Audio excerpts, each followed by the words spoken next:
In the ancient land of Israel, where rolling hills met the open sky, a shadow had fallen.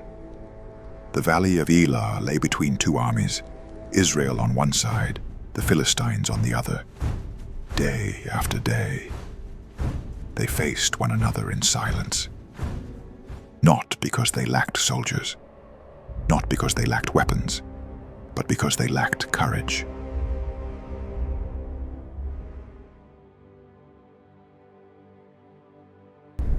From the Philistine camp, a giant. His name was Goliath of Gath. Clad in bronze, towering above all others, a warrior since his youth. Each morning and evening he stepped forward, mocking, challenging, daring Israel to respond. And Israel did not answer. But in Israel's camp, men whispered. Hands trembled, eyes turned away.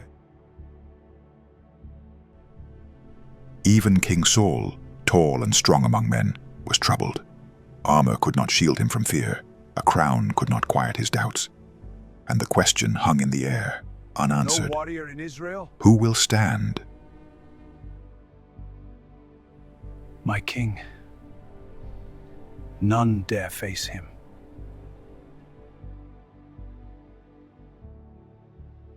Far from the valley, far from the armies, in the quiet fields of Bethlehem, a shepherd tended his flock.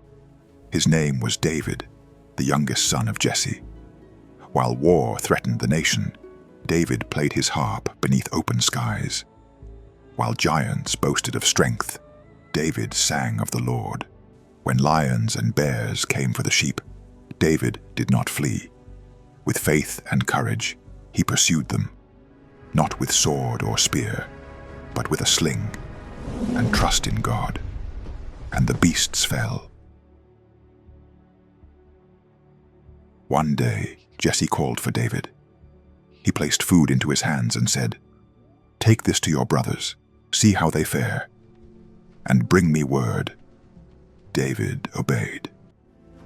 Leaving the quiet fields behind, he journeyed toward the camp, unaware that destiny waited there. As David arrived, a roar split the air. Goliath's voice echoed once more across the valley. "Send me a man." David froze. He listened. He looked around at seasoned soldiers and saw fear written on their faces. And David asked the question no one else dared to ask. Who is this uncircumcised Philistine that he should defy the armies of the living God? The soldiers warned him. They told him of the giant's strength. But David was unmoved. Fear did not rule his heart. Faith did. David's words reached the ears of King Saul. He was summoned. Before the king, David stood. "Let no man's heart fail," David said. "I will fight him." Saul looked at the boy before him. "You are but a youth," he replied, "and he, a warrior from his youth." But David spoke of the lion. He spoke of the bear. He spoke of the Lord who delivered him. "The battle is the Lord's," David said. And at last, Saul nodded. Saul placed his armor upon David. Bronze weighed down faith. Steel restricted purpose. David tried to walk, and could not. So he removed it. Piece by piece, the armor fell to the ground. Instead, David took up what he knew, his sling, and smooth stones from the stream. Not many, just enough. David stepped into the valley. The sun burned low in the sky as two worlds collided.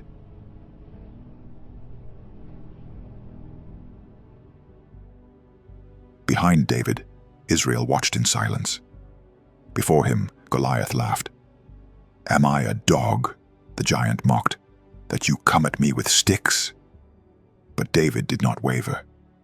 "You come to me with sword and spear," he declared, "but I come to you in the name of the Lord Almighty." As Goliath advanced, the earth trembled beneath his steps. David ran toward the giant. Not away, toward. The sling spun, the stone flew, and in a single moment, faith met fear.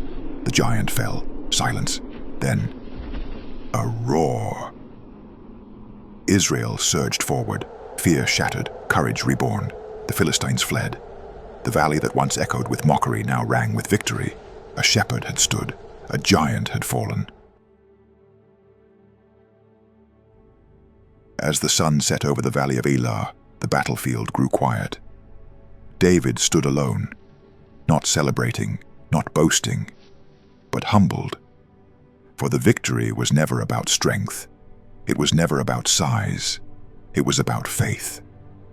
And so the story was written, not of a giant who fell, but of a shepherd who trusted.